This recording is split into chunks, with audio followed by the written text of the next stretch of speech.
Issue ya kiredio naona watu wengi wanaichukua kama kimzaa, wengine wanaichukua kama content.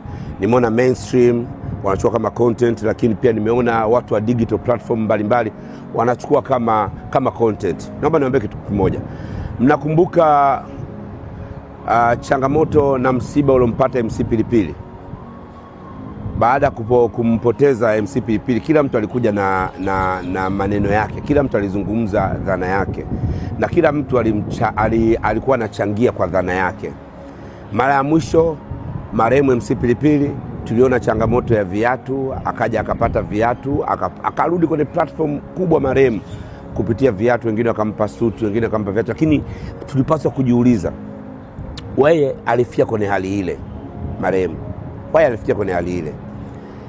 Je, kuna agent au taasisi yote ilikubali kukaa naye na kumshauri, kumsaidia, kumpa mawazo, hata kuongea naye kisaikolojia, kumweka kwa sawa? Lakini baadaye wafanyabiashara watumia platform ya kujitangaza. Huyu wa viatu kamuita, huyu wa suti kamuita, huyu wa nini kamuita, hadi Garabia alimuita. Wote tulitumia changamoto ya mtu kama content, which is very wrong. Likewise kinakwenda kutokea kwa kiredio.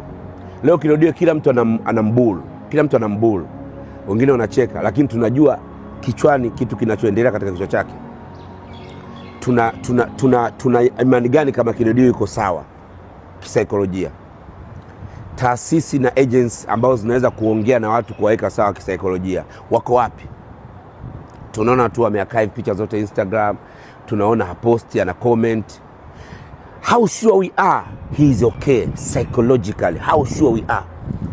Tusije tukapoteza mtu tena kwa mara nyingine tena kwa bullying na kuchukuliana poa kutokana na changamoto za mahusiano. Narudia tena, tusije tukapoteza kijana kwa bullying na changamoto za kimahusiano tena kwa kuchukulia masiara tu. Niziombe agents, Chris Mauki, my brother, iko haja ya kumuita kiredio ukae uongee naye kama kijana wako. Mshauri, mwambie maisha ndivyo alivyo. Wote tumepitia kwenye changamoto za kuachwa. Wote. Hakuna mwanaume ambaye hajapitia changamoto ya kuachwa. Hakuna mwanaume hajapitia changamoto ya kuacha.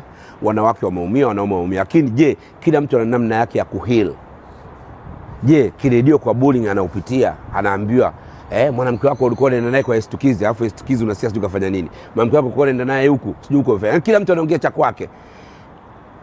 How are we sure kama ile haimpi athari katika kichwa chake? Hebu tumsaidie kiredio, tuongee naye, tumtie moyo, tuache kutumia changamoto yake kama content. Nimeona kina Shafii Brandi wanafanya content. Jamani, mapenzi yanauma. I'm telling you, mapenzi yanauma. Unaweza kujikaza tu hivi hadharani, unajikaza tu hivi mimi hivi.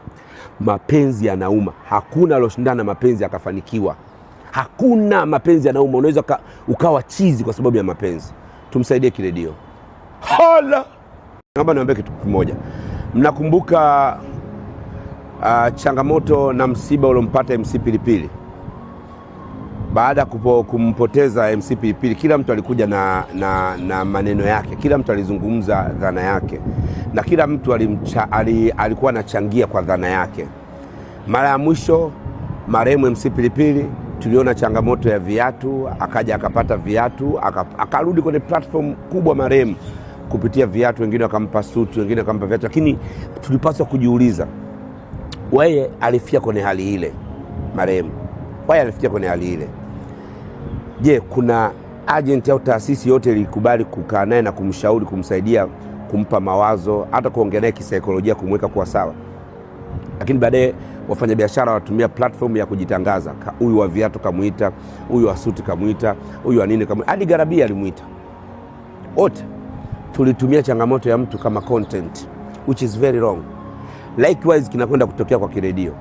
Leo kiredio kila mtu anambulu, wengine wanacheka, lakini tunajua kichwani kitu kinachoendelea katika kichwa chake.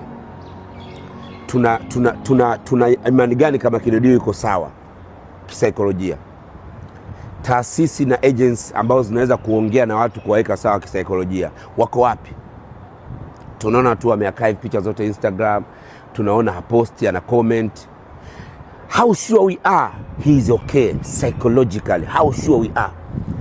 Tusije tukapoteza mtu tena kwa mara nyingine tena kwa bullying na kuchukuliana poa kutokana na changamoto za mahusiano.